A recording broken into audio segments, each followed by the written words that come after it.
జరిగించండి అయ్యా, నీకు వందనాలు అయ్యా. రాబోయే 3 రోజుల్లో కూడా మీరు కోడికల్లో తోడుగా ఉండండి.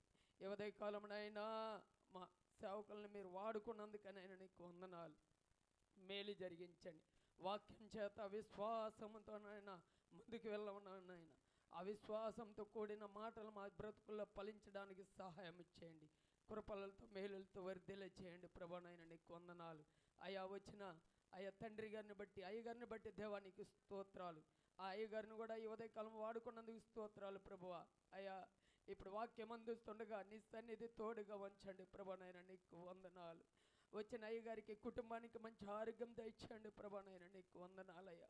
వారి సంఘాన్ని దీవించండి ప్రభువైన నీకు వందనాలు. క్షేమంగా మా మధ్యలోనికి తీసుకొచ్చినందుకు నీకు వందనాలు, కృతజ్ఞతాస్తుతులు, స్తోత్రాలు.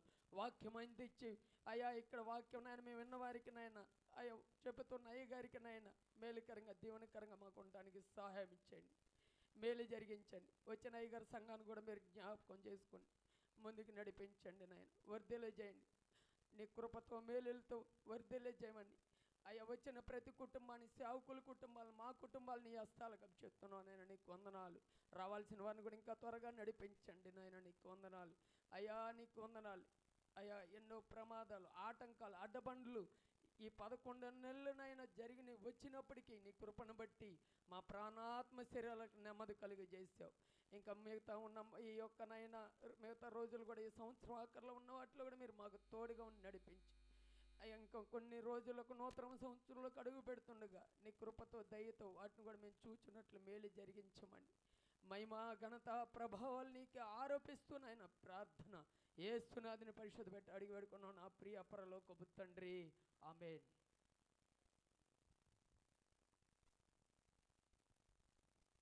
దయచేసి కూర్చుందాం. ప్రార్థన ఆలకించిన దేవుడు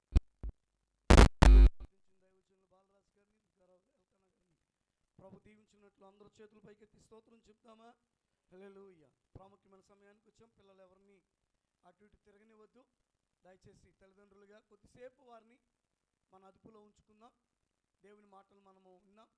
ఈరోజు ఈ మొదటి రోజు దేవుని వాక్యం అందించడానికి 38వ రోజు ఉపవాస కూడికల్లో ఈ ఆఖరి 3 దినాలు ఈ విధంగా కూడటానికి ప్రభు కృప చూపారు.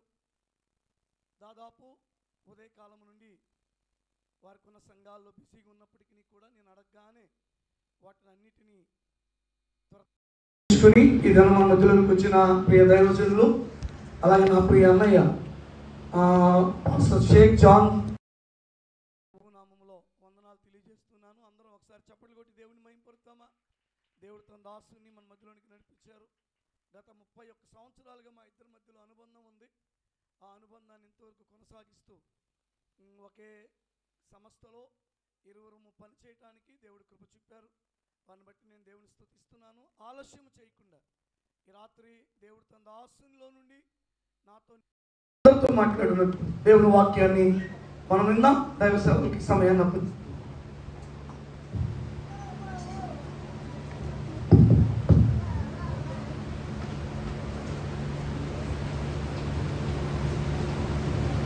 హల్లెలూయా.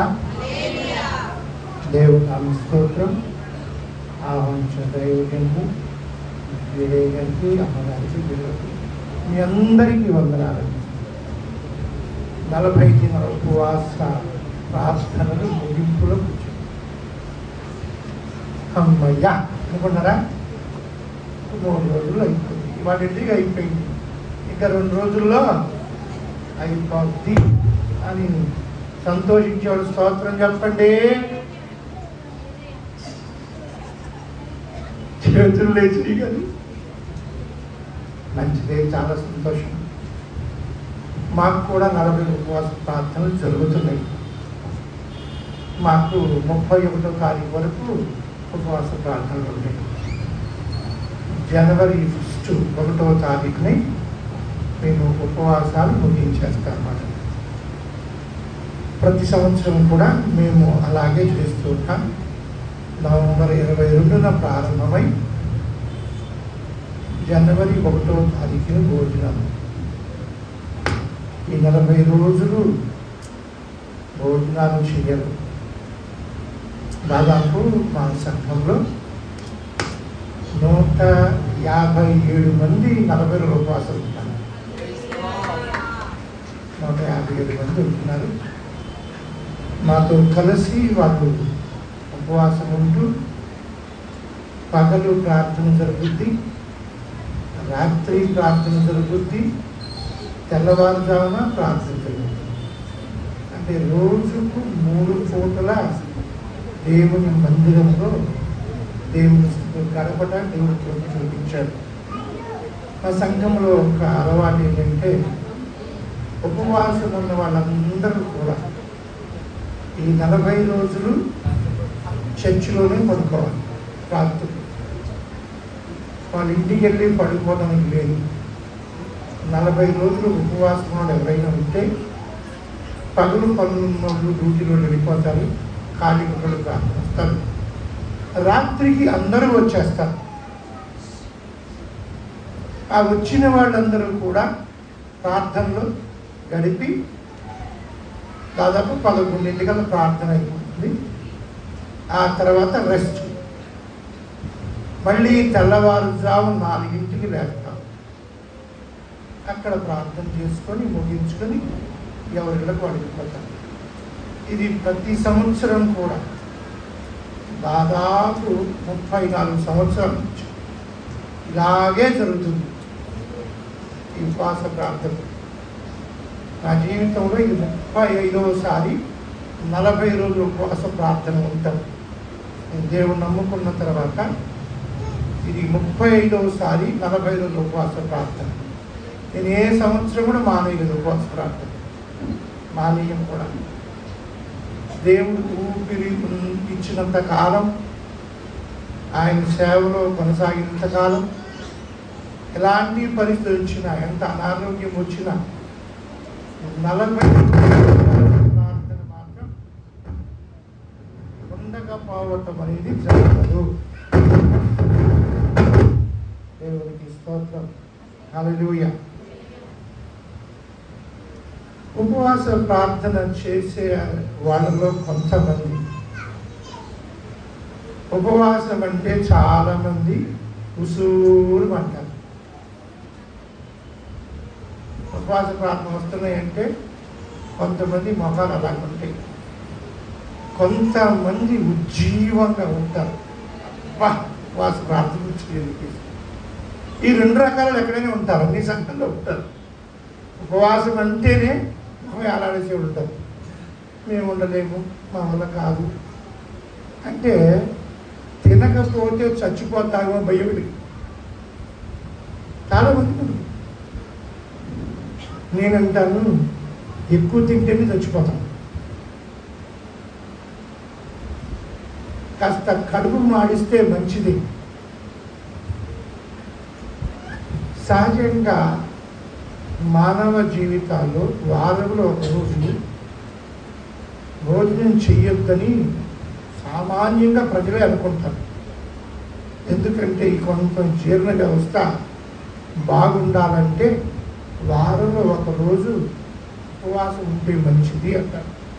అందుకే వాళ్ళ ధర్మాలను బట్టి, వాళ్ళ ఆచారాలను బట్టి హిందువులు కానీ ఎవరైనా కొన్ని రోజులు, కొన్ని దినాలు, కొంతమంది శుక్రవారాలు అంటారు, కొంతమంది శనివారాలు అంటారు, ఏదో ఒకటి నిర్ణయించుకొని వాళ్ళు ఉపవాసం ఉంటారు.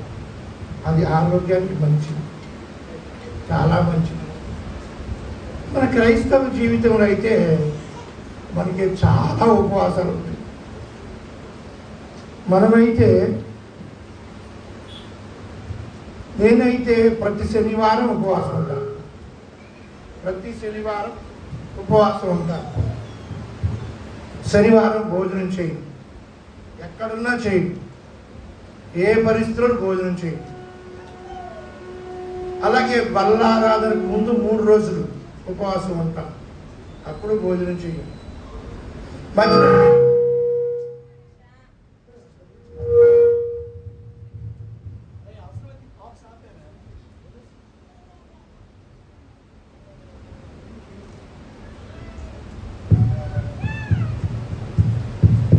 హల్లెలూయా.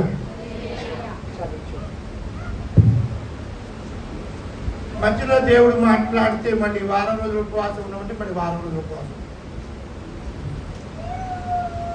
ఇలాగ మళ్ళీ 40 రోజులు ఉపవాస ప్రార్థన. ఆఖరిలో నా జీవితంలో ఎక్కువ సమయం ఉపవాసాలలోనే తెలియకుండా గడిచిపోతుంది. దాని ప్రతిఫలం ఏమి తెలుసా? ఈరోజు దేవుడు ఒక అత్యున్నతమైన స్థితిలో నిలబెట్టాడు. ఎందుకు ఈ మాట చెప్తున్నంటే, నాకు తినడానికి తిండి లేని వాడిని, కట్టుకోవడానికి బట్టలు కూడా లేని వాడిని, కనీసం పడుకోవటానికి చోటు కూడా లేక చెట్ల కింద పడుకున్నవాడిని.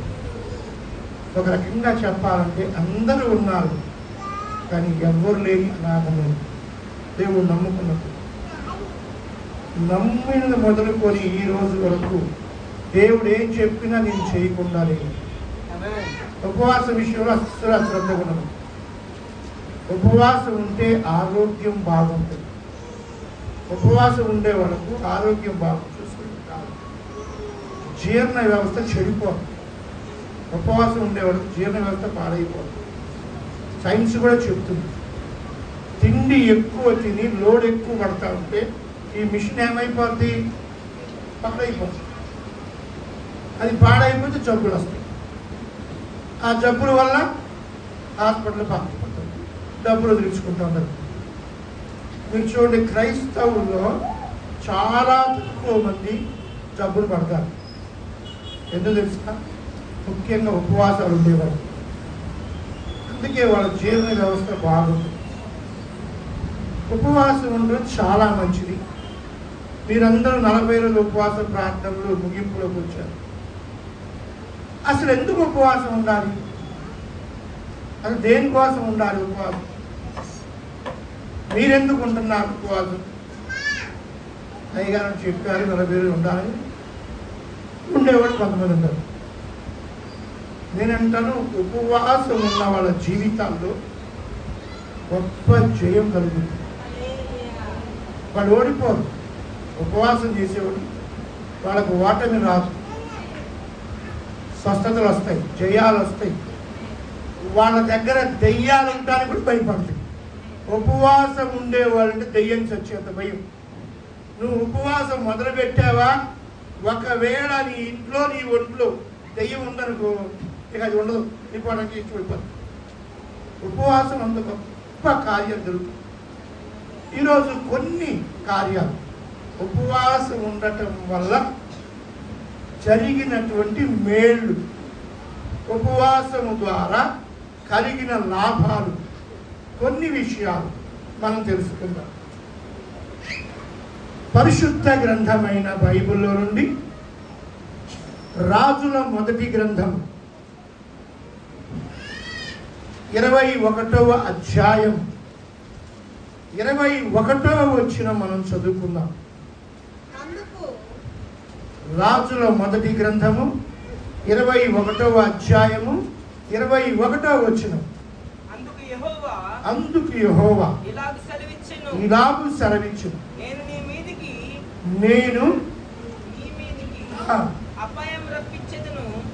నీ మీదికి అపాయము రప్పించెదను, నీ సంతతి వారిని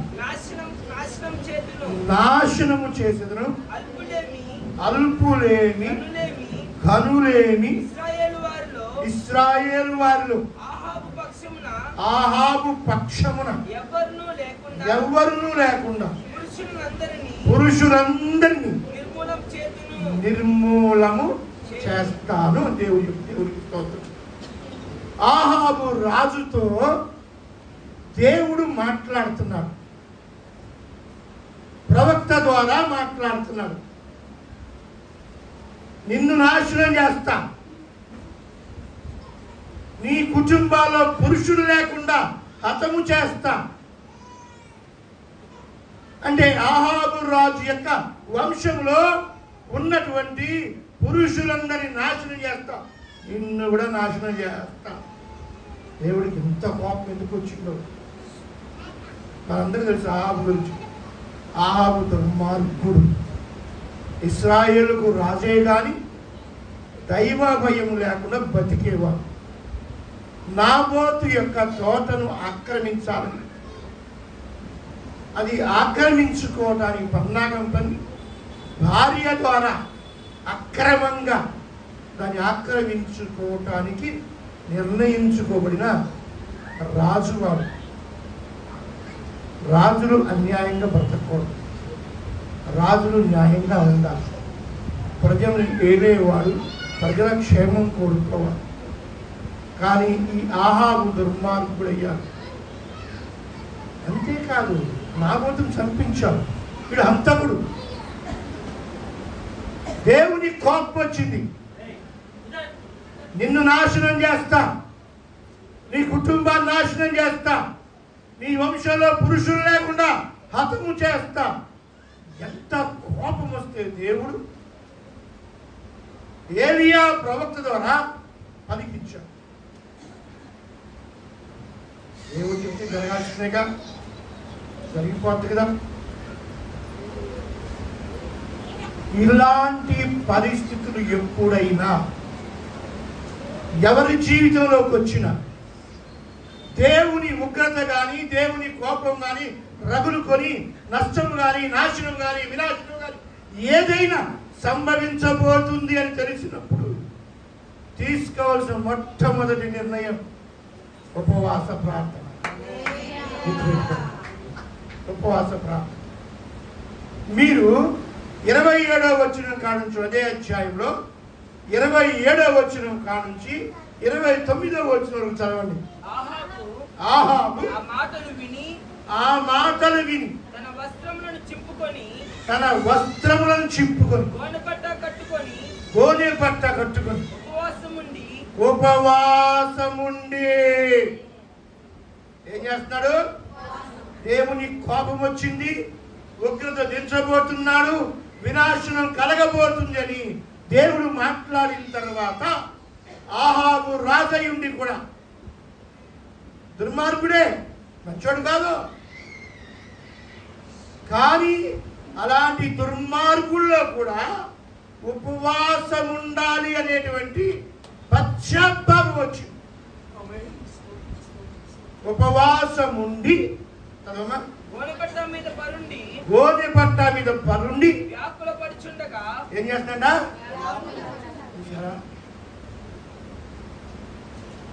పడుచుండగా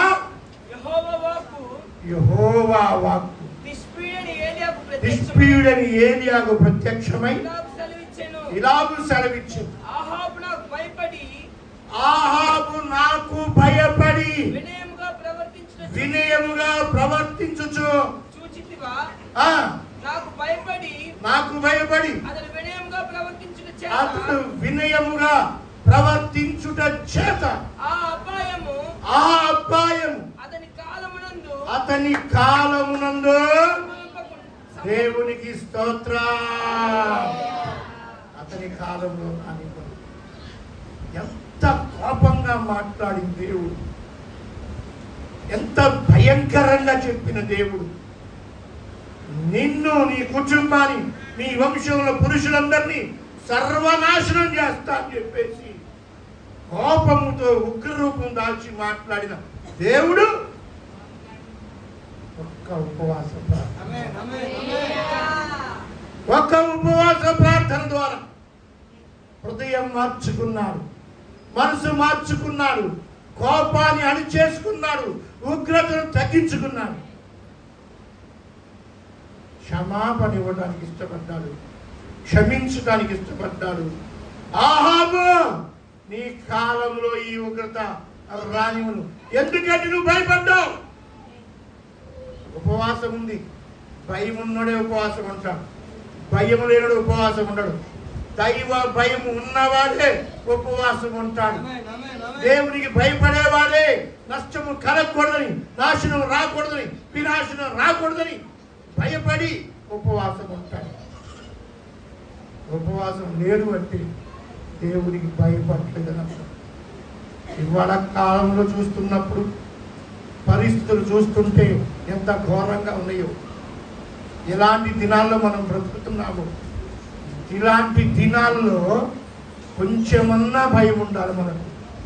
దేవుని భయం ఉంటే జరుగుతున్న పరిణామాల్లో మన కుటుంబాలు మనము నష్టపోకుండా ఉండాలి అంటే, మనల్ని కాపాడాలి అంటే దేవుడు మాత్రమే ఆ పని చేయగలడని నమ్మితే, భయం ఉంటే ఉపవాసం ఉండి దేవునికి ప్రార్థన చేస్తాం.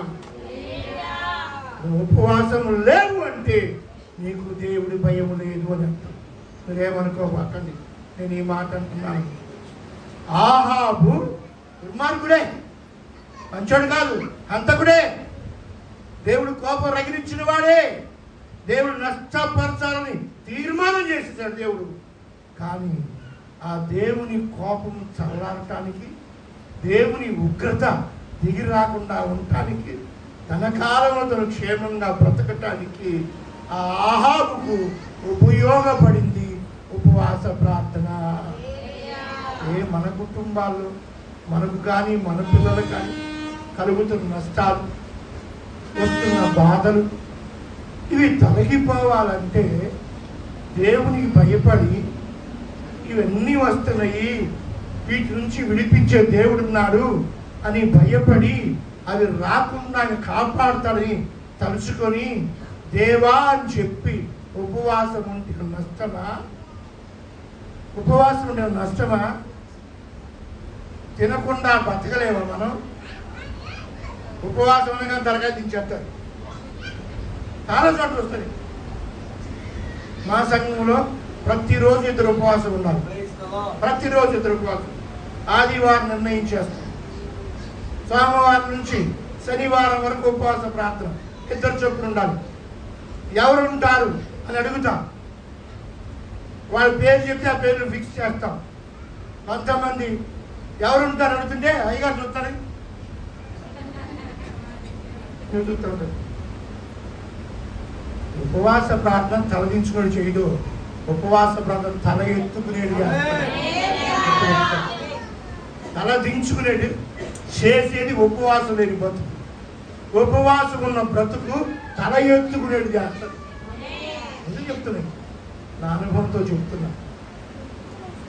34 సంవత్సరాల భక్తి జీవితంలో నేను అనుభవించి మీకు చెప్తున్నాను. ఉపవాసాల ద్వారా ఉన్నటువంటి ఆ ఉత్సాహకరమైన ఆశీర్వాదాలు అనుభవించి నేను చెప్తున్నాను. 0 స్థితిలో బతికిన వాడిని. నా స్థితి 0, ఏమీ లేదు. మీ అయ్యగారు ఆదరిస్తే కూడా బతికినాడు ఒకసారి. నేను ఆయన ప్రేమ వల్ల కూడా కొంతకాలం బతికినాడు. నేను బైబిల్ కాలేజీలో ట్రైనింగ్ చేస్తూ అయ్యగారు నన్ను నాకని చిన్నవాడైనా నన్ను ప్రేమించాడు, నన్ను ఆదరించాడు. నన్ను ఇంట్లోంచి వెలేసినప్పుడు, నన్ను చంపడానికి ప్రయత్నించినప్పుడు, బైబిల్ కాలేజీలో దాచిపెట్టినప్పుడు, నాకంటూ ఎవరు లేని దినాల్లో ఈ అయ్యగారు స్వార్థ ప్రకారం ఆగినప్పుడు నన్ను ధైర్యపరిచాడు, బలపరిచాడు, చాలా ఆదరించాడు. ఆ రోజు నుంచి ఈ రోజు వరకు ఈ ప్రేమను పోగొట్టుకోకూడదని చెప్పేసి ఈ రోజు వరకు కొనసాగిస్తుంటే కారణం దేవుడే. దేవుని బిడ్డలారా, ఉపవాసం అంటే ఉజ్జీవం రావాలి. ఉపవాసం అంటే ఉత్సాహం రావాలి. ఉపవాసం అంటే గంతులేసే మనసు రావాలి. ఉపవాసం మొహం ఏలాడేసి తలకాయ దించుకునే పరిస్థితి రాకూడదు. నువ్వు ఉపవాస జీవితం కలిగి ఉన్నావా? నువ్వు ఉపవాసం నేర్చుకున్నావా? నీ కుటుంబంలో పరిస్థితులు మారిపోతాయి, నీ జీవితంలో స్థితులు మారిపోతాయి. ఎందుకంటే ఉపవాసం నీ కుటుంబాన్ని ఉన్నతమైన స్థితిలో తీసుకెళ్ళుద్ది. ఉన్నతమైన స్థితిలో తీసుకెళ్ళుద్ది. ఈ గ్యారెంటీ నేను చెప్తున్నాను. నాకు పడుకోవడానికి చూడలేదు, చెట్టు కింద పడుకున్నాను. ఇవాళ డూప్లెక్స్ ఇంట్లో పడుకుంటున్నాను. ఎవరిచ్చారండి? నా తల్లిదండ్రుల ఆస్తులు ₹1 కూడా నేను తీసుకోలేదు. అంతా నా దేవుడు ఇచ్చింది. అంతా నా దేవుడు ఇచ్చింది. దీనికి కారణం ఉపవాస ప్రార్థన. ఆహాబు దుర్మార్గుడైనా పశ్చాత్తాపడి దేవునికి భయపడి దైవ సన్నిధిలో వణుకుతూ ఉపవాసం ఉండి మొరపెట్టాట. ఒట్టిగా ప్రార్థన చేసి ఏమై తెలియదు, కానీ ఉపవాసం ఉన్నాను. కడుపు మార్చుకొని తింటానికి కూడా నోచుకోరా, తినకుండా అయ్యా అని ఏడుస్తున్నాడు. దేవుడు చూచాడు. ఇక ఆ ఉగ్రత నేను రానివ్వండి, నీ దినాల్లో ఆ ఉగ్రత రాదులే అని దేవుడు మళ్ళీ ఆహాబును క్షమించాడు. ఆహాబు క్షమాపణ, ఆ ఉగ్రత తగ్గిపోయే పరిస్థితి కారణం ఏంటంటే ఉపవాసం. మన జీవితాలు మార్చదా? మన కష్టాలు మన నష్టాలు తొలగించదా? మరి ఉపవాసం అంటే ఎందుకు ఏడుస్తారు చాలామంది? నీ సంఘం నాకు తెలియదు, నేను చాలా ప్రాంతాలకు వెళ్తూ ఉంటాను. ఉపవాసం అంటారు, ఉపవాసం లేకపోతే దేవుడు ప్రార్థన ఉందా? సాగదీసి మాట్లాడేవాళ్ళు. ఉపవాసం ఉంటేనే ప్రార్థన, ఉపవాసం దేవుడు వింటాడా? ఉపవాసం లేకుండా దేవుడు ప్రార్థన చేయకూడదా? దేవుడు విండా? ఉండలేనుడు మాట్లాడే డైలాగ్ దేవుడు. ఉపవాసం అంటే ఉండలేనుడు చెప్పే డైలాగ్. ఉండేవాడు ఈ మాటలు చెప్పడు. అబ్బా ఉపవాసం దేవుడు దీవిస్తాడు, అబ్బా ఉపవాసం దేవుడు ఆశీర్వదిస్తాడు అని సంతోషంగా చెప్తాడు. మీలో ఎవరు ఉపవాసం నాకైతే తెలియదు, కానీ ఉపవాసం ఉండేవాళ్ళు దేవుడు దీవించునుగాక. మీరు చూడండి, దేవుని కోపం చల్లారాలంటే ఉపవాసమే కావాలి. దేవుడు ఏదైనా మన కీడుకు అప్పగించేస్తున్నాడు, నష్టానికి వదిలేస్తున్నాడు అని తెలిసినప్పుడు మన కుటుంబాలే నష్టం కలుగుతుంది, ఏదో ప్రమాదం వచ్చింది, ఏదో ఇబ్బందులు జరుగుతున్నాయి. ఇప్పుడు మనకేమవుతుంది, చాలామందికి కుటుంబంలో నష్టాలు కలుగుతూ ఉంటే, కుటుంబంలో బాధలు వస్తూ ఉంటే, రోగాలు పెరుగుతూ ఉంటే దేవుడి దగ్గరికి వెళ్ళి ఉపవాసం ఉన్న ఆలోచనలు ఇవన్నీ ఎందుకు వస్తున్నాయి? ఎవరో చాటుపడి చేసుకుంటారు, ఎవడో ఏదో చేసి ఉంటారు, ఏదో జరిగిపోతుంది. మనకి తెలుసుకోవాలి సంగతి. ఏడున్నారో చెప్పేవాడు. పనికి మానవుడు 10,000 తీసుకొని చెబుతారు, నీ చాటుపడి చేశారు, బాగు చేస్తామని చెప్పి. వాడి మాటలకు అమ్మగా ఉంది. నీకు ఆ పరిస్థితి వచ్చినప్పుడు నువ్వు దేవుడి దగ్గరకు వస్తే ఉపవాసం అని చెప్తాను. దెయ్యం కూడా మాత్రం ఉపవాసం ఉంటే తెలుసా మీకు? దెయ్యాలు చేతపడి ఎన్ని పోవాలంటే ఉపవాసంగా ఉండాలి. నువ్వు వెళ్ళి బాగు చేయించుకుంటే తగ్గే కాదు, ఇంకా పెరుగుది తప్ప. అంశవార్తలు మనం చూస్తాను 9వ అధ్యాయంలో ఒక వ్యక్తి మూగ దెయ్యం పట్టిన పిల్లడు ఉంటే తగ్గట్లా యేసుడు శిష్యుల దగ్గర తీసుకొచ్చారు. వాళ్ళ దగ్గర తీసుకొస్తే వాళ్ళ వల్ల కూడా కాలా. ఈ లోపల ప్రభు వచ్చాడు. ఆ తండ్రి పరిగెత్తుకున్నది, అయ్యా నా కొడుకు పరిస్థితి అయ్యా, నీ శిష్యుల వల్ల కావట్లేదయ్యా, నీ వల్ల ఏమైతే బాగు చేయని బతిలాడుకుంటున్నాడు. ప్రభు బాధేస్తుంది. శిష్యులు చూసి కోపడ్డాడు. కోపడి ఆ పిల్లవాడి దగ్గరికి వెళ్ళి ప్రార్థన చేశారు. ఆ మోగ దెయ్యం వదిలేసి వెళ్ళిపోయింది. శిష్యుడు డౌట్ వచ్చింది, ఈయన అధికారం ఇచ్చి పంపిస్తేగా మేము వచ్చింది, మరి ఆయనే చెప్తాడు కదా మీరు దెయ్యాలు కొడతారు, దురాత్మను పోతే అధికారం పంపించాడుగా, మరి మేం చేస్తే పోలేదు ఆయన చేస్తే పోయిందేంటి అని కడుపులో డౌట్ ఉండి గదిలోకి వచ్చిన తర్వాత ప్రభువా బోధకుడా, మరి నేను చేస్తే పోలేదు నువ్వు చేస్తే పోయిందేంటి? అప్పుడు ప్రభు ఏమో తెలుసా, ఇలాంటి పోవాలంటే ఉపవాస ప్రార్థన. ఉపవాస ప్రార్థన చేస్తే దెయ్యాలు ఉండవు. ఏ ఇంట్లో ఉపవాసం ఉంటున్నారో ఆ ఇంటిలో దురాత్మలు ఉండటానికి ఇష్టపడవు. ఉపవాసం అని చెప్పేసి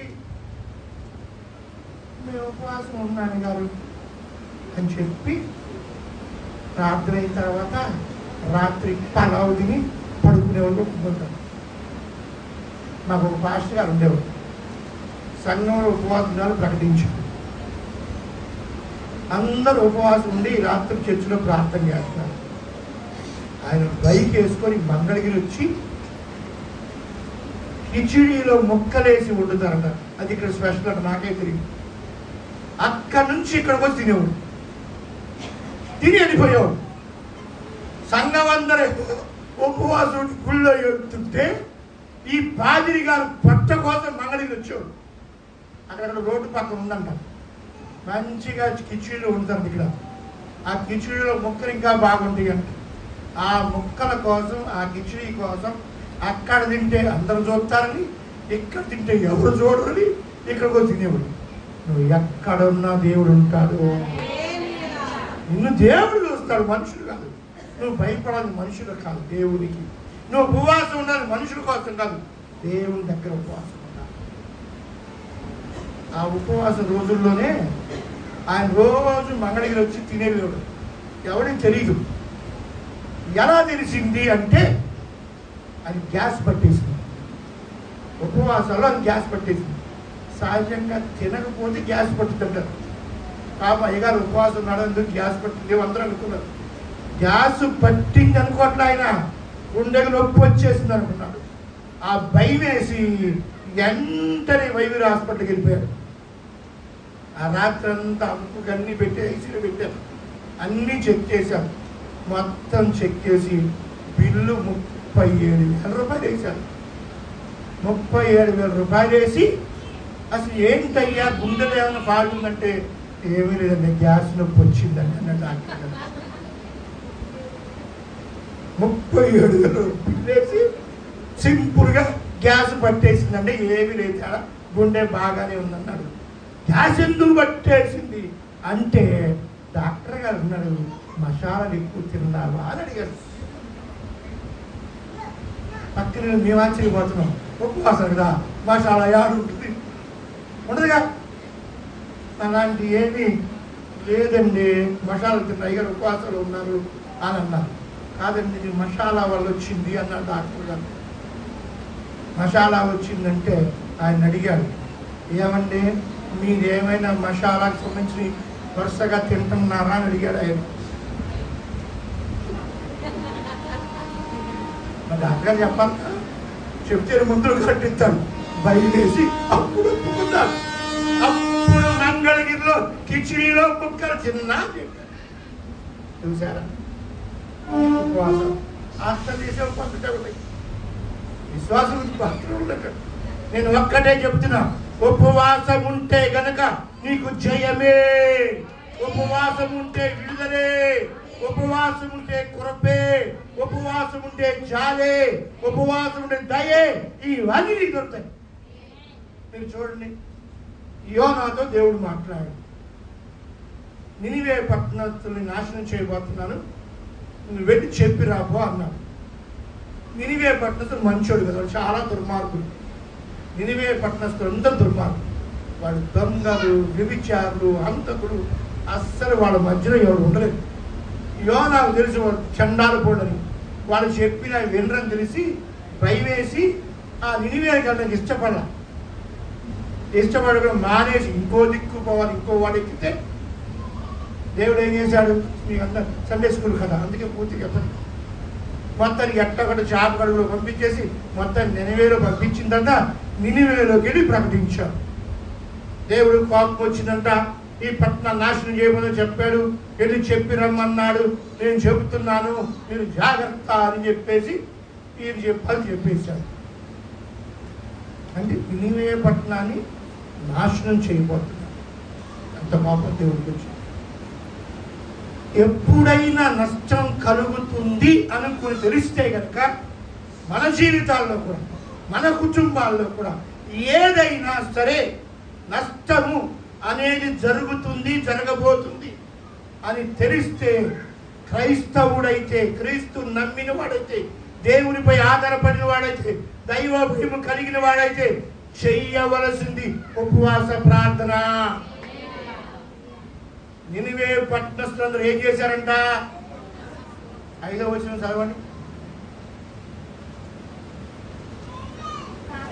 3వ అధ్యాయం 5వ వచనం. నినివే పట్టణపు వారు దేవుని యందు విశ్వాసం ఉంచి ఉపవాస దినమును చాటించిరి. జరా నాశనం రాబోతుందని తెలిసిన తర్వాత వాడు ఏం చేశారు? ఉపవాసం. రాజుతో సహా మంత్రులు అందరూ కూడా గోలి పట్టా కట్టుకుని బూడిదలో కూర్చొని దేవుడికి మొర పెడుతున్నారు. పశువులకు కూడా మేత లేదు. ఏ దేవుడు నాశనం చేస్తానని చెప్పి రమ్మన్నాడో వాడు ఎప్పుడైతే ఉపవాసం ఉన్నారో మళ్ళీ అదే దేవుడు మనసు మార్చుకొని నినివే పట్టణం నాశనం చెయ్యలేదు. 120,000 మంది బతికిపోయారు. ఒక్క ఉపవాస ప్రార్థన అంతమందిని బతికించింది. 40 రోజులు ఉపవాస ప్రార్థన నిన్ను నీ కుటుంబాన్ని ఎంత దీవించాలి, ఎంత ఆశీర్వదించాలి, ఎన్ని నష్టాలు తొలగించాలి, ఎన్ని కష్టాలు తీసేయాలి. ఉపవాసం ఉన్నానని చెప్పేసి, ఉపవాసం అని పేరు చెప్పేసి ఉండవలసిన విధంగా ఉపవాసం ఉండకుండా నేను ఉపవాసం ఉన్నానని చెప్పుకున్నా కూడా జరగదు. ఉపవాసం అంటే దేవుడు నిర్ణయించుగా దైవ భయము కలిగి దైవ సన్నిధిలోకి వచ్చి పశ్చాత్తాపంతో మొరపెట్టుకోవాలి. అప్పుడు నీకు ఉపవాస ప్రార్థన ఫలిస్తుంది, నీకు జయం ఇస్తుంది, నీకు విడుదలనిస్తుంది, నీకు క్షమాపణ ఇస్తుంది. నినివే పట్టణస్థులు ఉపవాసం ఉన్నారు. పశువులకు కూడా మేతీరా, పశువులకే మేత లేదు, వీళ్ళే మేత వేసి ఉంటారు. మనమేం మేత లేకపోతే చెప్పండి. ఉపవాసం అని చెప్పేసి నేను మొన్న ఒక పెద్ద టీవీ స్పీకర్ ఉపవాస ప్రార్థనకి నన్ను స్పీకర్గా పిలిచాడు. ఆయన టీవీ పెద్ద స్పీకర్, ఆయన టీవీలో బాగా చెప్తాడు, జనం తెగ డబ్బులు పంపిస్తూ ఉంటారు. ఆయన 3 రోజులు ఉపవాస ప్రార్థన పెట్టుకుని నన్ను స్పీకర్గా పిలిచాడు. నేను పోయా ఉపవాస ప్రార్థన వాక్యం చెప్పాను. ప్రార్థన అయిపోయిన వెంటనే మధ్యాహ్నం సాయంత్రం 2 పూట వాక్యం చెప్పమన్నాడు. పగలు ప్రార్థనలు వాక్యం చెప్పాను, అయిపోయింది. నేనైతే ఉపవాసం లేదు, నాకైతే భోజనం పెట్టాను. ఆ తర్వాత సంఘం ఉపవాసం ఉండి వచ్చిన వాళ్ళందరికీ ఒక ఆమె పులిహార తీసుకొచ్చింది. గిన్నె నిండా పులిహార తీసుకొచ్చింది, అందరికీ పులిహార పెడుతుంది. మళ్ళీ ఆ స్పీకర్ గారు ఉన్నాడు, పెద్ద పాస్టర్ గారు, టీవీలో చెప్పి ఆయనకు చేప ముక్కలు తెచ్చింది ఒక విశ్వాసం. ఆయన నాతో పాటు కూర్చొని చేప ముక్కలు తింటున్నాడు. నాకు డౌట్ వచ్చింది, ఈ ఉపవాస ప్రార్థన మామూలుగా నేను ఆగలేకపోయాను. నేను అడిగాను, అన్నా ఉపవాస ప్రార్థన లేదన్నాను. బ్రదర్ ఉపవాస ప్రార్థన లేదు, మీరున్నారా అన్నా. డౌట్ ఏంటి, ఉపవాసం ఉన్నా. నాకు డౌట్ వచ్చింది. ఉపవాసం ఉన్నా అన్నాడు, చేపలు ఫ్రై తింటున్నాడు, వాడేమో పులిహార తింటున్నారు. నాకు అర్థం కాలేదు. ఉపవాసం ఏంటో నాకు డౌట్ వచ్చింది. నేను అడిగాను, అన్నా మరి ఇది ప్రార్థన అయిపోయింది కదా బ్రదర్, ప్రార్థన అయిపోయింది కదా, ప్రార్థన అయిపోయిందంట అంటే వాక్యం చెప్పినంతసేపే ఉపవాస. అట్లా అయితే మనం రోజు పలావ్ చేసుకుని వచ్చి ఇక్కడ ఈ కడుపు మార్చుకొని పని ఉందండి, దాన్ని ఉపవాసం అంటారా చెప్పండి. అదే స్పీకర్ 2 సంవత్సరాల తర్వాత నాకు ఫోన్ చేసి, అన్నా ఒక్క 50,000 ఉంటే ఇస్తావా అని అడుగుతున్నాడు. ఏ అన్నా, బ్యాంకు వాళ్ళు ఇంటిని వేలం వేస్తున్నారంట, ఇంకా నేను నిన్ను కూడా వేలం వేయాల, వేస్తే బాగుండు. నీలాంటిగా నువ్వు అనవసరం వేస్టోడి, నీ సంఘానికి ఉపవాసం అంటే నేర్పలేనుడివి, నువ్వు ఉపవాసం ఉండలేనుడివి, నీకే నష్టం కలిగినా పర్లేదు, సారీ అని చెప్పేశాను. సారీ, ఉపవాసం అంటే తెలియని వాడిని, ఉపవాసం విలువ తెలియని వాడిని, ఉపవాసం పేరుతో ప్రజలను మోసం చేస్తున్న వాడిని, ఉపవాసం అని చెప్పేసి ఆ ఉపవాసం ప్రజలను రప్పించేసి నువ్వు దోచుకున్నావు తప్ప ప్రయోజనం ఉంది. దోచుకుని ఎప్పుడు వినబడదు, జాగ్రత్త. నా దగ్గర లేవని చెప్పేసి బాధపడ్డాడు. తర్వాత ఆ ఇల్లు ఆక్షన్లో వెళ్ళిపోయింది, మళ్ళీ అపార్ట్మెంట్లోకి అద్దెకి పోయాడు. కానీ టీవీలో మాత్రం ఒకటప్పుడు ఉపన్యాసాలు ఇచ్చి పంపించండి, మీరు పంపిస్తే మేము గొప్ప సేవ చేస్తూ ఉంటాం. వీడి ఇల్లుకే చికాలేదు, వీడికి మన ఇళ్ళకి ఏం చేస్తాడు చెప్పండి. పేరు చెప్పకూడదుగా నేను చెప్పట్లేదు. ఇలాంటి వాళ్ళు ఉండదు, జాగ్రత్త. దేవుని సన్నిధిలో భయంతో ఉపవాసం ఉండి ప్రార్థన చేస్తే వెంటనే దేవుడు కార్యాలు చేస్తాడు. ఆహాబు చేయలేగా. చాలామంది అంటారు, నేను మంచివాడా, నేను మంచిదన్నా, నేను ఉపవాసం ఉన్న దేవుడు వింటాడా? నిన్ను మంచిగా చూడ ఎవడు చెప్పాడు? నువ్వు ఉపవాసం ఉండ నేర్చుకో. ఆహాబు ఎవరు మంచివాడా? ఆహాబు మంచివాడా? మరి ఆహాబు భయం వేసి ఉపవాసం ఉండలేదా? నువ్వు దేవుడికి భయపడు, ఉపవాసం ఉండు, క్షమాపణ ఇస్తే జీవితం మార్చేసుకో, బ్రతుకులు మారిపోతాయి.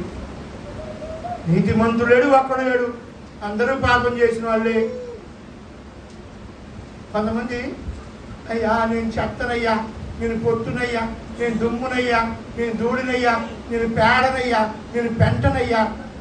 ఇది తగ్గింపు, ఈ తగ్గింపు ప్రార్థన. మీ ఇంట్లో చెత్త ఊడి ఆడబడతారు, మీ ఇంట్లో పెంట ఎక్కడ పెడతారు, దెబ్బల మీద తీసుకెళ్ళి. మరి ఈయనేం చేయాలి? ఈయనేం చేయాలి చెప్పండి? ఈ చెత్తని, ఈ పొట్టుని, ఈ పేడని, ఈ పెంటని ఎక్కడ పోయా తీసుకెళ్ళి దేవుడి దగ్గర ఉంచుకుంటాడా? తగ్గింపు జీవితం అది కాదు. తగ్గింపు జీవితం అంటే అది కాదు. సహనము, ఓర్పు, విధేయత ఇవి ఉండాలి తగ్గింపు జీవితం అంటే. తొందరపడి మాట్లాడకూడదు, తగ్గించుకోవాలి, నిదానంగా ఉండాలి, నెమ్మదిగా ఉండాలి, ఓర్పు ఉండాలి, సహనం ఉండాలి. ఈ లక్షణాలు తగ్గింపు. అంతే నేను చెత్తనయ్యా, నేను పొత్తునయ్యా, నేను పెంటనయ్యా. ఈ పెంట, చెత్త, పొట్టు దెబ్బగా ఉండాలి. గుళ్ళో కాదు, ఇంట్లో కాదు, దేవుడి దగ్గర అసలే కాదు. అలాంటి ప్రార్థన చేయమాక. దేవుడు నేను ప్రశస్తమైన రక్తంతో కడిగి శుద్ధీకరించి తన బిడ్డగా చేస్తే నువ్వు ఈ డైలాగ్ చెప్తావు. ఉపవాసం ఉండు, మొరపెట్టు, తప్పకుండా దేవుడు నిన్ను విడిపిస్తాడు, నిన్ను కాపాడుతాడు, నిన్ను స్వస్థపరుస్తాడు. శిష్యులకు చెప్పాడు, ఉపవాస ప్రార్థన ద్వారానే ఈ దయ్యం వెళ్ళుదే. ఉపవాస ప్రార్థనే దయ్యాన్ని పోగొట్టు.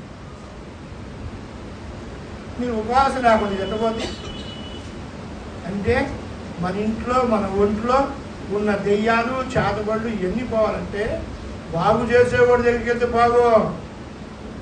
వాటన్నిటిపై అధికారము కలిగిన దేవుని దగ్గరికి వెళ్తే పోతాయి. ఉపవాసంతో వెళ్తే తొందరగా కార్యమైపోతుంది. ఉపవాసమే ఉజ్జీవం, ఉపవాసమే ఆశీర్వాదం, ఉపవాసమే దీవెన, ఉపవాసమే ఉన్నతమైన స్థితిలో తీసుకెళ్ళింది. ఉపవాసం దేవుని బిడ్డలా జయము కావాలి అంటే ఉపవాసం ఉండాలి. మీరు న్యాయాధిపతుల గ్రంథంలో రండి. న్యాయాధిపతుల గ్రంథము 20వ అధ్యాయములో 25వ వచనం ఒకసారి చదవండి.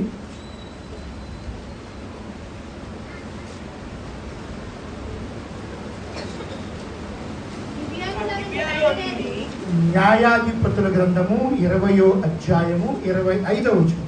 గిబియాలో నుండి బయలుదేరి వచ్చి ఇశ్రాయేలీయులలో 18,000 మందిని నేల కూల్చి సంహరించిరి. చూడండి, ఇక్కడ ఇశ్రాయేలుకు బెన్యామీనుకు యుద్ధం జరిగింది. ఇశ్రాయేలు అంటే దేవుని ప్రజలు, దేవుని జనాంగం. బెన్యామీను వచ్చి వీళ్ళపై దాడి చేసి ఎంతమందిని చంపారు? 18,000 మందిని హతం చేశారు. ఇశ్రాయేలు ఓడిపోయారు, బెన్యామీను గెలిచారు. 18,000 మంది చనిపోయారు. ఇశ్రాయేలులో భయం పట్టుకుంది, జనం చనిపోయారు, ఓటమి వచ్చింది. మరి ఏం చేయాలి? మరి ఏం చేయాలి? 35వ వచనం చదవండి.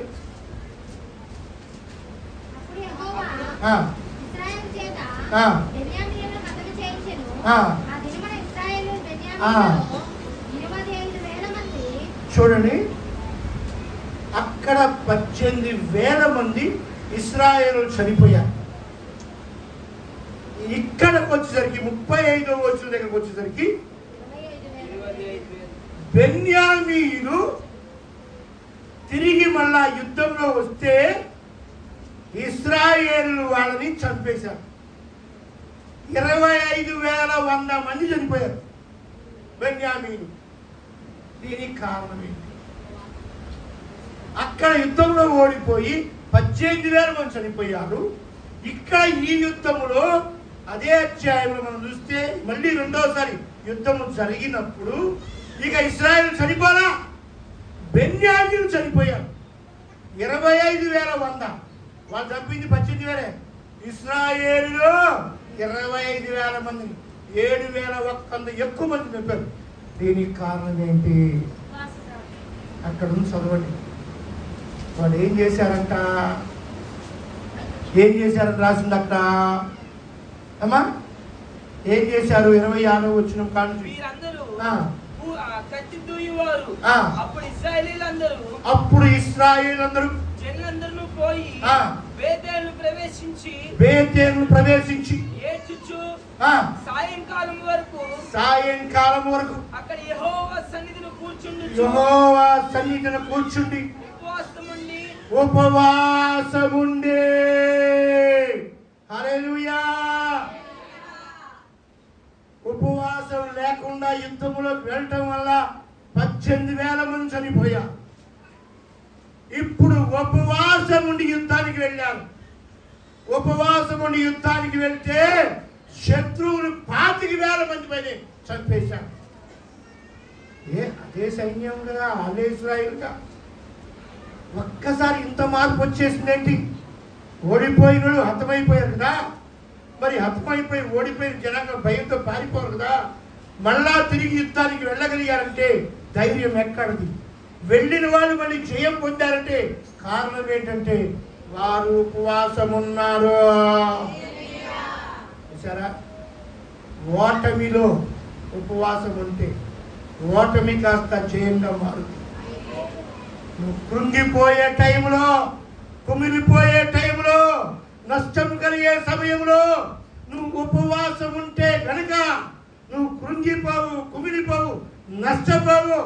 దేవుని చేత దీవించబడి ఆశీర్వదించబడి వర్ధిల్లుతావు. ఇశ్రాయేలీయులు ఉపవాసం ఉండటం వల్ల శత్రువులు ఓడిపోయారు. వాళ్ళకంటే ఎక్కువ 7,000 మంది పైన, ఎంత 7,100 వీళ్ళు చంపేశారు. ఉపవాసం ఎంత బలం ఉంది! ఉపవాసం ఎన్ని లాభాలు ఉన్నాయో! ఉపవాసం ఉంటే ఏం మేలో చూడండి. ఇవన్నీ ఎప్పుడు ఆలోచించాం. ఎస్తేరు రాణి ఉపవాసం ఉంది, జనాంగాన్ని రక్షించుకుంది. యెహోషువ ఉపవాసం యుద్ధంలో గెలిచాడు. 40 రోజులు మోషే ఉపవాసం ఉన్నాడు. ఎలీషా 40 రోజులు ఉపవాసం ఉన్నాడు. ప్రభు 40 రోజులు ఉపవాసం ఉన్నాడు అని చెప్పుకొని బతికేస్తున్నాం తప్ప అసలు మనం కూడా ఉపవాసం ఉండి ఏంటి మన ప్రయోజనం? ఉపవాసం ఉండి మనకు జయం ఏంటి? ఆ కష్టాల్లో, బాధల్లో, శ్రమలలో, అపజయాల్లో కూడా ఉపవాసం ఉండబట్టే దేవుడు జయమిస్తున్నాడు. నీకు జయం కావాలా? నీ కుటుంబం దీవించబడాలా? నీ కుటుంబం ఆశీర్వదించబడాలా? నువ్వు చేసే పనిలో కలిగే నష్టం ఆగిపోవాలా? ఉపవాసం నేర్చుకో. గుర్తు ఉపవాసాలను మాకు ఉపవాసం ఉండి దేవుడి దగ్గర తగ్గించుకొని కన్నీరు కాచి మొర్రపెట్టడం నేర్చుకో. దేవుని శరణ వేటను నేర్చుకో. దేవుని దగ్గర పశ్చాత్తాపడం నేర్చుకో. విరిగిలనే హృదయం కలిగి దేవుడికి మొర్రపెట్టడం నేర్చుకో. అప్పుడు నీకు జయం వస్తుంది. అప్పుడు నీకు మేలు కలుగుతుంది. అప్పుడు నీ కుటుంబంలో నెమ్మది వస్తుంది. అప్పుడు నష్టము ఆగిపోతుంది. నష్టమైపోతుంది. సమూయేలు మొదటి గ్రంథంలో 7వ అధ్యాయంలో మనం చూసినట్లయితే మొదటి వచనం కానుంచి మీరు చదువుకోండి. 14వ వచనం మీరు తర్వాత చదువుకోండి. ఏం జరుగుతుంది? 6వ వచనం ఒకసారి చదువుదాం. మీరు మిస్పాలో కూడుకొని నీళ్లు చేది యెహోవా సన్నిధికి కుమ్మరించి ఆ దినము ఉపవాసం ఉండి యెహోవా దృష్టికి పాపాత్మను ఒప్పుకొనిరి. చూడండి, ఆ 6వ వచనం ఉన్నారు, వాళ్ళు ఉపవాసం ఉన్నారు. అంటే ఫిలిస్తీన్లు ఎప్పుడు ఇశ్రాయేల్ మీద దాడి చేస్తూ ఉంటారు. మందసాన్ని ఎత్తుకెళ్ళిపోయారు. చాలా వినాశం జరిగింది. ఈ ఫిలిస్తీన్ల భయం పట్టుకుంది ఇశ్రాయేల్ ఫిలిస్తీన్ జయించలేకపోతున్నారు. అలాంటి పరిస్థితులలో మందసం వాళ్ళ దగ్గర ఉన్నా కూడా దయ్యం రాని పరిస్థితుల్లో వీళ్ళు ఉపవాసమున్నారు. ఉపవాసం ఉన్న తర్వాత 10వ వచనం చదవండి. సమూయేలు దహన బలి అర్పించు కూర్చుండగా ఆ. ఫిలిష్తీయులు యుద్ధం చేయుటకై ఆ. ఇశ్రాయేలు మీదకి వచ్చిరి. ఆ. అయితే యెహోవా ఆ. ఆ దినమున ఫిలిష్తీయుల మీద మెండుగా ఉరుమును కురిపించి ఆ. వారిని తారుమారు చేయగా ఆ. వారు ఇశ్రాయేలు చేత ఓడిపోయిరి. హల్లెలూయా. చూసారా, వీళ్ళు ఎప్పుడైతే ఉపవాసం ఉన్నారో ఇశ్రాయేలు ప్రజలు దేవుడైన ఉరుములు కురిపించారు శత్రువుల మీద. వీళ్ళు యుద్ధం కూడా చేయరా, ఉపవాసం ఉండి దేవుడికి మొదలుపెట్టారు. వీళ్ళ ఉపవాస ప్రార్థన దేవుడి దగ్గర చేరింది. దేవుడి దగ్గర ఉరుములు మెరుపులు వచ్చి వడగండ్లాగా పడి ఆ శత్రువులు నాశనం చేసేసింది. ఉపవాస ప్రార్థన ఎన్ని అద్భుతాలు చేస్తూ చూడండి సార్. ఉపవాసం అంటే యాదవ మాట్లాడు. ఉపవాసం అంటే ముందుకు వచ్చా, నేనుంటా ఉపవాసం అని చెప్పాలి. నేను ఉపవాసం ఉంటా. ఎందుకో తెలుసా? నువ్వు దీవించబడాలి, నీ కుటుంబం ఆశీర్వదించబడాలి, నీ కుటుంబంలో సమస్యలు తొలగిపోవాలి, నీ ఇంట్లో కష్టాలు తొలగిపోవాలి, నీ ఇంట్లో నష్టాలు తొలగిపోవాలి, నీ బిడ్డలకు కాపుదల కావాలి. అపవాది సాతాను శోధిస్తున్నాడు, వాడు నీ నుంచి దూరం అయిపోవాలి. దూరం అవ్వాలి అంటే నువ్వు ఉపవాసం ఉండాలి. ఉపవాస ప్రార్థన అద్భుతాలు చేయాలి. ఉపవాస ప్రార్థన ఆశీర్వాదాలు చూడాలి. దేవుడు మనసు మార్చుకోవాలంటే ఉపవాసమే కాదు. దేవుని హృదయం మారాలి అంటే నువ్వు ఉపవాసం ప్రార్థన చేస్తే తింటే ప్రార్థన ఎందా అనేవాళ్ళు ఆలోచించారు. సార్ తినొద్దని అంటున్నా, తిను తప్పులేదు, కానీ అవసరమైనప్పుడు, సందర్భం కఠినంగా మారినప్పుడు, ఇబ్బందికరమైన పరిస్థితులు అప్పుడైనా ఉపవాసం ఉండవా? నేను తినలేక ఉండలేను అయ్యగారు, నా వల్ల కాదు. చాలా మంది అంటే నువ్వు పుట్టింది తింటానికేనా? ఈ కడుపు అయ్యగారు తినకపోతే కర్రు కూర అంటది అయ్యగారు అంటే వారి కడుపే వారి దేవుడు అన్నాడు. దేవుడు నీ కడుపే నీకు దేవుడు. కడుపు కోసమే బతుకుతున్నావు. తినకపోతే నువ్వు చచ్చిపోతావేమన్న ఫీలింగ్ వచ్చేది. తింటే చావు, తినకపోతే చావు. ఎక్కువ తింటే చస్తాను చెప్తున్నాను. నువ్వు తిండి తగ్గించుకున్నావు అనుకో, అసలు కొన్ని రోజులు తినకుండా ఉన్నావు అనుకో, ఏం బాగుంది, మంచి ఆరోగ్యం వస్తాను. షుగర్ ఉన్నోడికి ఏం చెప్తారు చెప్పండి? బాగా తినమంటారా, తగ్గించుకోమంటారా? ఎందుకు తగ్గించుకోవాలి? మీరు ఉపవాసం ఉన్నప్పుడు చూసుకోండి, షుగర్ టెస్ట్ చేసుకోండి. ఈ ఉపవాసం అన్నం మానేస్తాం కదా, మీరు షుగర్ టెస్ట్ చేసుకొని డబ్బు అయిపోయింది ఎక్కడ పోతారు, షుగర్ డౌన్ అయిపోయింది అంటే తింటే పెరిగిపోతుంది, తినకపోతే తగ్గుతుంది కదా. మరి ఆరోగ్యం వస్తుంది కదా తినకపోతే. మరి ఏమైంది? పుట్టిన కాన్స్ తింటున్నాం, అవునా కదా? పుట్టిని మొదలుకొని ఇప్పటి వరకు ఏమనుకోబాకండి. ఒక మనిషికి 50 సంవత్సరాలు వచ్చినాయి అనుకోండి, ఒక 50 సంవత్సరాలు వచ్చినప్పుడు ఈ 50 ఏళ్ళు తింటున్నాడు కదా. సరే ఒక 10 సంవత్సరాలు చిన్న వయసు బాలుడిగా ఉన్నాడు, సరిగ్గా తిన్నాడు లేదో తీసిపారండి. 50 ఏళ్ళు 10 సంవత్సరాలు తీసిపారేయండి. తిన్నాడు తినలేదు పక్కన పెడితే 40 సంవత్సరాలు బాగానే తిన్నాడుగా. ఈ 40 సంవత్సరాల్లో ఇది చాలామంది పొద్దున మధ్యాహ్నం సాయంత్రం 3 పూటలు తినే ఉంటారు. తినండి తప్పేలేదు. సరే 2 పూటలు తిన్నాడు అనుకున్నాం. పొద్దున కూడా ఒక 1/4 కేజీ బియ్యం వండుకుంటే తింటాను, అంతేగా. సరిగ్గా తినేవాడు 1/4 కేజీ సరిపోదు. సరే నువ్వు 1/4 కేజీ తిన్నావు అనుకో, పొద్దున కూడా. సాయంత్రం ఒక 1/4 కేజీ బియ్యం అనుకో. రోజుకి ఎన్ని? 1/2 కేజీ బియ్యం. రోజుకి 1/2 కేజీ బియ్యం వండుకొని నువ్వు అన్నం తిన్నావు. నెలకి ఎన్ని కేజీలు అయ్యి? రోజుకి 1/2 కేజీ, నెలకి 15 కేజీలు కదా. అంటే నెలకు 15 కేజీలు నువ్వు బియ్యం తింటున్నావు అన్నం వండుకొని. సంవత్సరానికి ఎన్ని?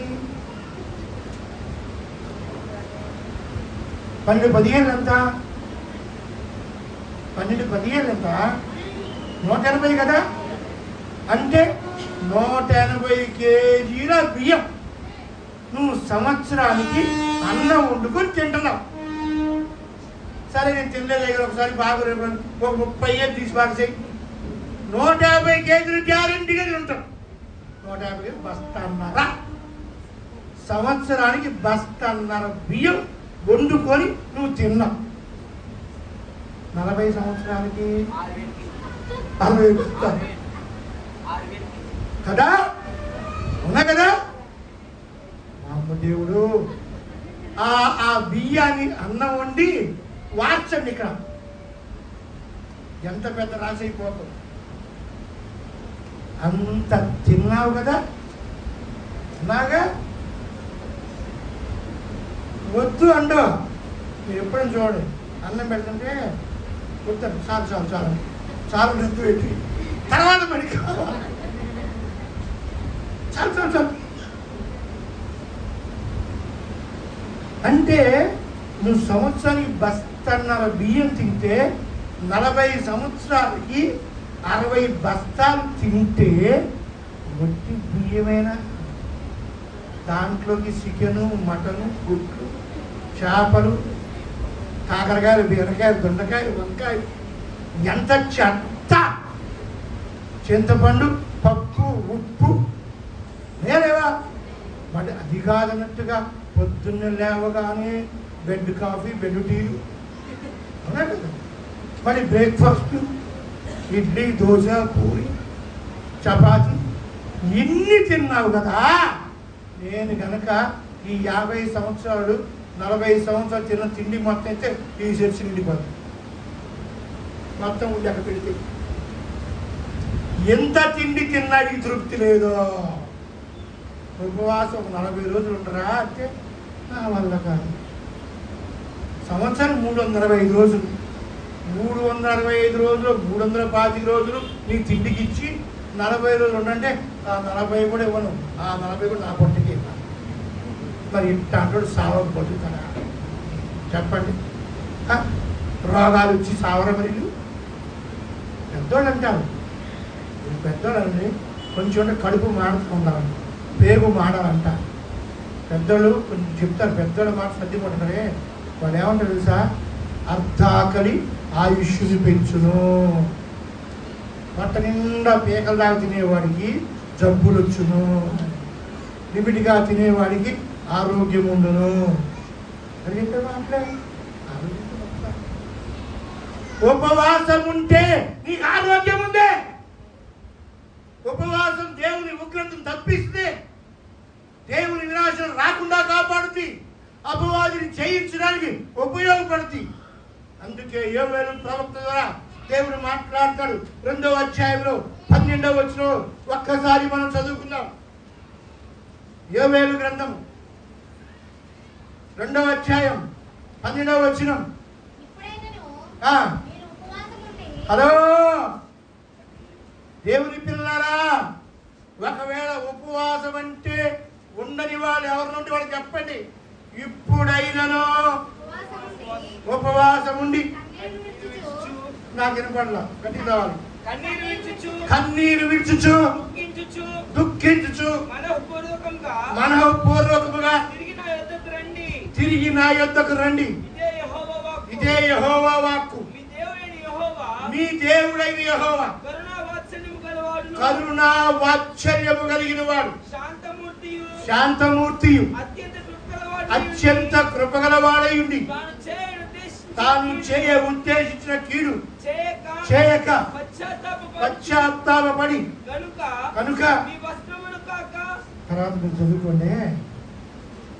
దేవుడంట నీకు వచ్చే కీడు రాకుండా ఆపటానికి దేవుడు నీకు సహాయం చేసింది ఎప్పుడో తెలుసా?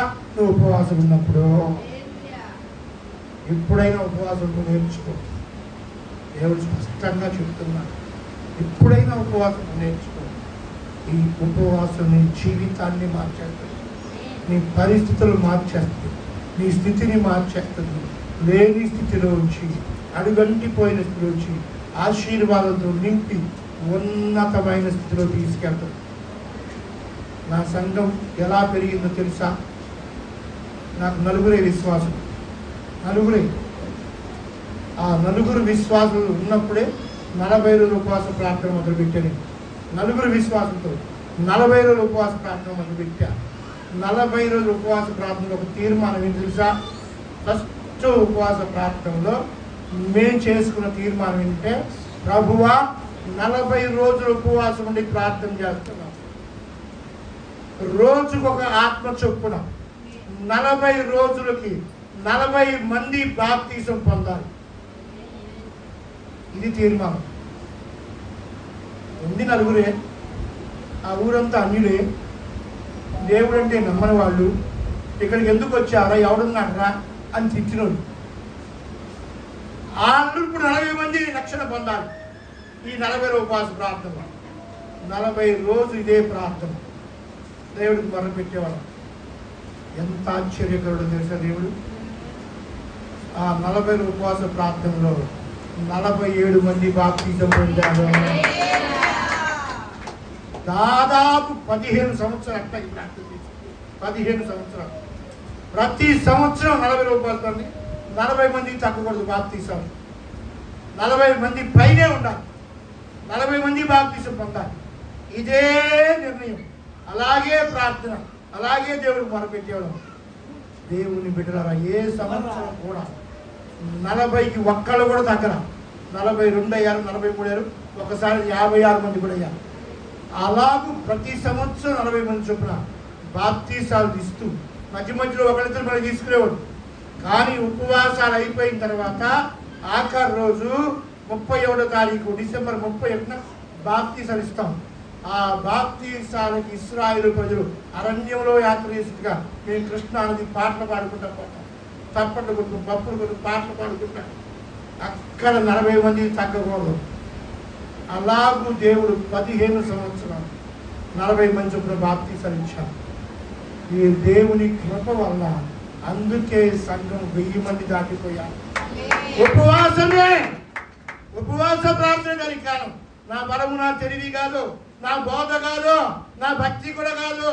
దేవుడు చెప్పాడు, నువ్వు ఉపవాసం ఉంటే నేను జయమిస్తాను, ఉపవాసం ఉంటే తీరిస్తాను, ఉపవాసం ఉంటే కార్యాలు జరిగిస్తాను, ఉపవాసం ఉంటే సాతాను దూరం అయిపోతుంది, ఉపవాసం అంటే దురాత్మలు వెళ్ళిపోతాయి, ఉపవాసం అంటే నీ సంఘంలో, నీ కుటుంబంలో ఉజ్జీవం వస్తుంది. ఇవాళ దేవుని కృప వల్ల నా పిల్లలు కూడా చిన్న పిల్లలుగా ఉండేవాడు. మా బాబు 1వ తరగతి, పాప 2వ తరగతిలో కూడా అప్పటి నుంచే వాళ్ళకి ఉపవాసాలు పెట్టాను. మేము స్కూల్కి వెళ్తే బాక్స్లో 2 ఇడ్లీలు పెట్టి స్కూల్కి పంపించేవాళ్ళం. ఆ మధ్యాహ్నం లంచ్ టైంలో టీచర్లు ఉండి తినిపించేవాడు దగ్గరుండి. వీళ్ళు క్యారేజ్ ఓపెన్ చేస్తే ఇడ్లీలు చూసి తిట్టేవాడు పిల్లలు. తర్వాత మమ్మల్ని కబుర్లు చేశారు, ఏంటంటే పిల్లలకి 2 ఇడ్లీలు పంపించాడంటే ఎదిగే పిల్లలకి మంచి భోజనం పెట్టాలి కానీ అరిస్తే నేను అన్నాను, టీచర్ గారు మేము ఉపవాసాలు ఉన్నాం, మా పిల్లలు ఉపవాసాలు ఉన్నాం, మీరుంటే పిల్లలకి నేను సీరియస్ అయినా. నేనన్నా నీకు అనవసరం సంగతి, నీకు అనవసరం, మాకు దేవుడు కావాలి. బాల్యం నుంచి భక్తి నేర్పేవాళ్ళం మేము, కాబట్టి వాళ్ళ ఉపవాసం పెట్టాం. వాళ్ళకి ఏమైతే నేను చెప్పను, నేనేం అడగను, మేమే బాధ్యత తీసుకుంటాం. ఇలాగే మాట్లాడాను, మీరేమనబాకండి వాళ్ళు కాబట్టి అన్నైపోయింది. అది కాదండి, మీరు పెద్దోళ్ళు, చిన్నపిల్లలు చిన్నప్పటి నుంచి నేర్పాలి. బాల్య దినమునందు సృష్టికర్తను స్మరణకు తెచ్చుకోవాలి. బాలుడు నడవలసిన బాలుడు నడిపిస్తేనే వాడు పెరిగి పెద్దలు మార్గం తొలగిపోడు. ఈ రోజు వరకు కూడా నా కొడుకు కానీ నా కూతురు కానీ ఇవాళ ఎదిగారు అంటే, వాళ్ళకు ఉన్నతమైన స్థితిలో ఉన్నారంటే దానికి కారణం ఏంటి తెలుసా? ఉపవాస ప్రార్థన. అందుకే అంటాను, ఎప్పుడైతే కుటుంబంలో పిల్లలకు ఉపవాసం ఉంటారో ఆ కుటుంబాన్ని ఆశ్చర్య కార్యం, అద్భుత కార్యం చూడాలి అంటే, కష్టాలు నష్టాలు తొలగాలంటే, సమస్యలు పోవాలంటే, ఇబ్బందులు పోవాలంటే, దురాత్మ తొలగిపోవాలంటే ఉపవాసం ఉండాలి. ఇంకా చాలా విషయాలు ఉన్నాయి కానీ, ఎందుకంటే యెషయా గ్రంథం 58వ అధ్యాయంలో 11వ వచనం కానీ చదువుకుంటే ఉపవాసం దేవుడు చేసే కార్యాలను అక్కడ మనం చూస్తాం. ఎన్ని కార్యాలు దేవుడు చేస్తాడు. అలాంటి ఉన్నతమైనటువంటి జీవితం మనం పొందుకోవాలి అంటే మనము ఉపవాసం ఉంటూ నేర్చుకోవాలి. ఉపవాసమే అన్నిటికీ పరిష్కారం, ఉపవాసమే అన్నిటికీ చేయించు. అట్టి ఉపవాసం ఉన్న మీ అందరికీ మనస్ఫూర్తిగా వందనాలు చెప్తున్నాను. త్వరగా ముగిసిపోతున్నాయి కదా, అమ్మయ్య అనుకోబాకండి. అప్పుడే అయిపోతున్నాయా అని బాధపడాలి, అప్పుడే అయిపోతున్నాయా అని బాధపడాలి. కానీ దేవుడి కృప వల్ల 38 రోజులు దేవుడి మహాకృప వల్ల ఉపవాసం ఉండి నేటి వరకు దేవుని కనపరుస్తున్న మీ అందరినీ, మీ కుటుంబాలను, సంఘాన్ని, దైవజనుల కుటుంబాలను దేవుడు నిండుగా మెండుగా సమృద్ధిగా దీవించి ఆశీర్వదించునుగాక. అందరికీ వందనాలు. దేవుడి మాటలు దీవించునుగాక.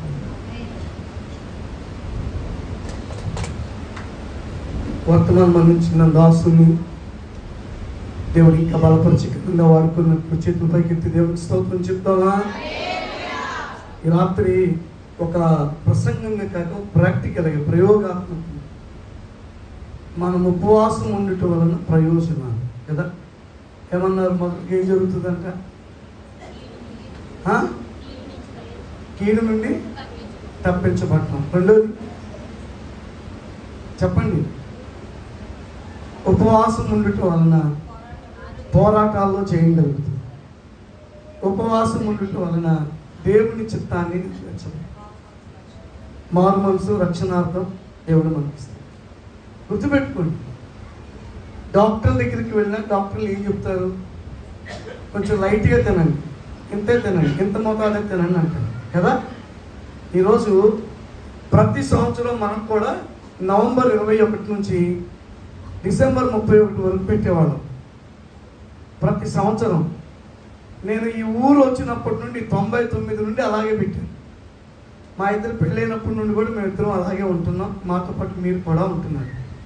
ఈ మధ్యకాలంలో మనకు సెమీ క్రిస్మస్లు అని, తర్వాత వాచ్ నైట్ సర్వీస్ అని, అలాగే క్రిస్మస్ క్యారల్స్ అని, ఇవన్నీ మనం పెట్టడంతో కొంతమంది సెంటిమెంట్లు ఎక్కువ కొడుతున్నారు. మా ఇళ్ళకి వచ్చినప్పుడు గారెలు తినరా, బూరెలు తినరా, ఇది తినరా, ఇది తినరా. అందుకని మనం దేవుని సన్నిధిలో ప్రార్థన చేసి నవంబర్ 1వ తారీఖు నుండి డిసెంబర్ 10 వరకు అవచేయమంటావా ప్రభువా?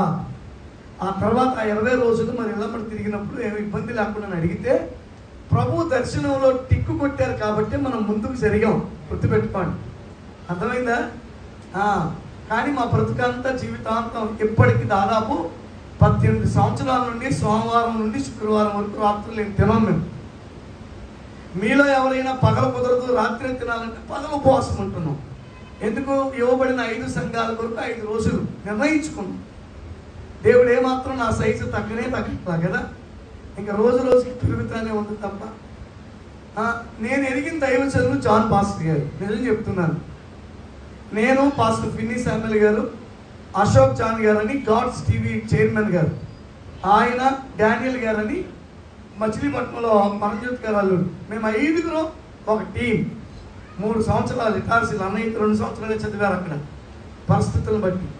బాంబే ప్రాక్టికల్కి వెళ్ళినా ఎక్కడికి వెళ్ళినా కొన్ని కరపత్రాలు 2 సంచుల్లో తగ్గించుకొని ఒక్కొక్క సంచి 150-200 పెట్టుకుని ఆ బాంబే వీధుల్లోకి వెళ్ళి సువార్త చెప్పి ఆ కరపత్రాలు అమ్మితే రూపాయికి అమ్మాలి. ₹10 మా కాలేజీలో ఇవ్వాలి, ₹10 మేము తినాలి. అలా కష్టపడి, నిజం చెప్తున్నాను, నేను దగ్గరుండి ఆయన జీవితాన్ని చూశాను. ఈరోజు వాళ్ళ కుమార్తె మంచి డాక్టర్ అయ్యారు. స్తోత్రం చెప్తారా? బాబు మంచి కాలేజీలో ఇంజనీరింగ్ పూర్తి చేసి ఇప్పుడు బెంగళూరు SABCలు వెళ్ళారు. నా ప్రార్థన, నా ఆశీర్వాదం ఏంటంటే త్వరలో మంచి యూనివర్సిటీకి అమెరికా దేశం కూడా వెళ్ళబోతున్నాను. దేవుడు తీసుకెళ్ళబోతున్నాడు. నమ్మిన వారి చేతులు ఎత్తి స్తోత్రం చెప్పండి గట్టిగా. ఎందుకో తెలుసా? మేమన్నా కొంచెం జులాయిగా తిరిగేవాళ్ళం, కానీ నాదేమో ఒనిడా టీవీ అట్టు పెట్టి ఇటార్సీ వెళ్ళినప్పుడు నా సూట్ కేసే అది ఒనిడా టీవీ అట్టు పెట్టి. నాకు తెలుసు, ఇద్దరు ఒకే క్లాసు. నాకు తర్జుమాదారుడు ఆయన. మా మాస్టర్ గారు నాతో ఇంగ్లీష్ మాట్లాడితే నాకు ఇంగ్లీష్ వచ్చేది కాదు. అప్పుడు అన్నయ్య తర్జుమా చేసి ఇలా ఉండాలి ఇలా ఉండాలి నాకు చెప్పి నన్ను 3 సంవత్సరాలు ట్రైనింగ్ నేర్పించారు. ఈరోజు వారి జీవితంలో జరిగించిన ఉపవాసం మనకు కూడా చదివి చూపించారు. మనము ఉపవాసం ఉంటున్నాం, ఉండట్లేదు అంటలేదు. కానీ ఉపవాస ప్రార్థనలో ఎలర్ట్గా ఉండాలి. ఎలా ఉండాలి చెప్పండి? కొన్ని బల్లులు నాకు చెప్పాయి, ఎవరు నిద్రపోతారో వాళ్ళ మీద పడతాను, నువ్వు ప్రార్థన చేయబాక అని చెప్పి. అందుకని ఇందాక పాస్టర్ గారు చెప్తాను కొంతమంది అంటున్నాను. అప్పుడు ఆ బలిని చూశాను, పడబోయింది కానీ ఆగమ్మ మళ్ళీ ఆమెకి లేనిపోయింది అన్నాను. కాబట్టి రేపు ఎల్లుండి కూడా ఇంకా చక్కగా దేవుని మాటలు విన్నాం. తెల్లవారుజాము 5 గంటల నుంచి 6 గంటల వరకు మన ప్రార్థనలు జరుగుతున్నాయి. మానకుండా వచ్చేవారు ఉన్నారు. కాబట్టి రేపు ఎల్లుండి కూడా వద్దాం. బుధవారం నాడు మనకి పాద పరిచర్య ఉంది, అల్లారాధన ఉంది, ఉపవాసాలు ముగింపు కూటం ఉంది. కాబట్టి ఎల్లుండితో 40 రోజులు అయిపోతాయి. ఆ తర్వాత మనం అది పెట్టుకున్నాం కనుక విషయాలు సహకరించండి. రేపు సాయంత్రం 6:30కే ముగిస్తాం, 6:30కే ప్రారంభిస్తాం. 8కి 6:30. ఈరోజు ఆదివారాలు కాబట్టి విజయవాడ ఆరాధనకి వెళ్ళి వచ్చిన తర్వాత ఒక చిన్న పంచాయతీకి వెళ్ళాల్సి వచ్చింది. అది కూడా చేసి వచ్చేవాడికి నాకు లేట్ అయింది. ఆ కారణం చేత దయచేసి రేపు నుంచి 6:30కే ప్రారంభిస్తాం. పాటలు పాడేవాళ్ళు అలసిపోయేంత వరకు పాడించే రేపు నుండి. కాబట్టి తప్పకుండా అందరి సమయానికి రండి. దైవాశీర్వాద బంధువులు మోకరించండి. ప్రార్థన ఆశీర్వాదాలతో ముగించుకుందాం. మోకరించండి. దేవుడి రాత్రి మనకు అనుగ్రహించిన మంచి సమయంలో ఉపవాసం, ఉపేక్షించుట, పరీక్షించుట, వాక్యము చదువుట, సహవాసము చేయుట, ముడి వేసుకుని నువ్వు దేవునితో ముడి వేసుకోవాలి.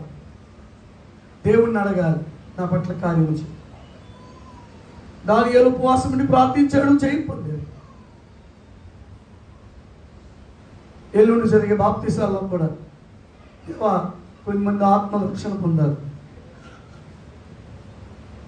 మా పట్ల కార్యం చేయండి అని ప్రభువుని అడుగుతాం. ఈ రాత్రి ఇచ్చిన వర్తమానం కొరకే దేవుడు తన దాసులను ఇంకా దీవించి గణపరిచి వాడుకుని 2 చేతులు పైకెత్తి దేవునికి స్తోత్రం చెప్తామా?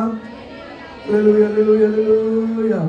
పాప విదేశాలు వెళ్ళబోతుండగా దేవుడు తోడుండి ఆ వీసా విషయంలో, ఎమిగ్రేషన్ విషయంలో దేవుడు గొప్ప కార్యం జరిగించి జనవరి చివరికల్లా అన్ని సకాలంలో సమకూర్చి దేవుడు మేలు చేయనట్లు, కృప పొందినట్లు, బాబు చదువు విషయంలో కూడా ఇతర దేశాలకు వెళ్ళే విషయంలో అమ్మగారు గారు దేవుని పరిచయంలో వాడుకున్నట్లు వచ్చిన ఎవరి బిడ్డలు వచ్చారు వారిని కూడా దీవించినట్లు హృదయపూర్వకంగా స్తోత్రం చెప్తాం. బాలరాజు గారిని, అమ్మగారిని ఆ విధంగానే వారికి ఇచ్చిన కుమార్తె వివాహం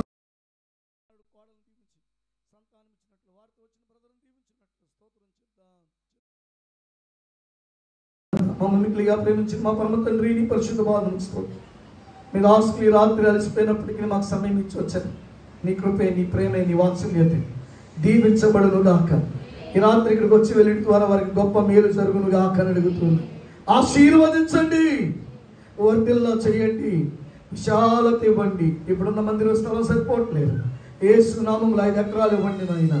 అద్భుతం జరిగించండి నాయన. రాబోతున్న దినాల్లో గొప్ప కార్యం జరుగును గాక అని అడుగుతున్నాను. నువ్వు దాని కొరకు ద్వారాలు తెరవబోతున్నందుకు, వనరులు ఇవ్వబోతున్నందుకు నీకు స్తోత్రం. ఇంకా అక్కడ చెప్పండి. పాప పట్ల, బాబు పట్ల, అమ్మగారి పట్ల, అయ్యగారి పట్ల అద్భుతం చేయి. రాత్రి వచ్చిన మీ సేవకులు కూడా దీవించండి. బాలరాజు గారి కుటుంబాన్ని వారికి వచ్చిన వారిని దీవించండి. రాత్రి మీ సేవకులతో వచ్చిన వారిని దీవించండి. అలాగే నాయన విజయవాడ సంఘం నుండి వచ్చిన వారు, ఇక్కడి నుండి వచ్చిన వారిని దీవించండి. రేపు ఎల్లుండి కూడా మీ సందులు మాతో ఉంచి నడిపించండి. ఉపవాస ప్రార్థనల ద్వారా మా జీవితాలు వర్ధిల్లడానికి ఉపవాసం అండి మేము ప్రభువాని సందులు అడుగుతూ ఉండగా మా విన్నపములు నీ చిత్త ప్రకారం నెరవేర్చుకుని కృప పొందడానికి సహాయం చేయండి. మా ప్రభువును, కుటుంబాలకు మూలకర్తయు రక్షకుడునై యేసు దివ్యనామమున అడుగుచున్నాం తండ్రి, ఆమేన్. మన తండ్రి అయిన దేవుని ప్రేమ, కుమారుడైన యేసుక్రీస్తు కృప, పరిశుద్ధాత్మని యొక్క నిత్య సన్నిధి సహవాసం మనందరికీ, సర్వలోక పరిశుద్ధులకు, ఆయన సన్నిధికి వచ్చి వర్తమానం చెప్పిన దాసులకు, పాటలు పడిన బిడ్డలకు, ప్రార్థించిన వారికి సహకరించిన వారికి ఇప్పుడు ఎల్లప్పుడు సదాకాలం కృపయు సమాధానమును తోడై ఉండి నడిపించుగాక. ఆమేన్, ఆమేన్.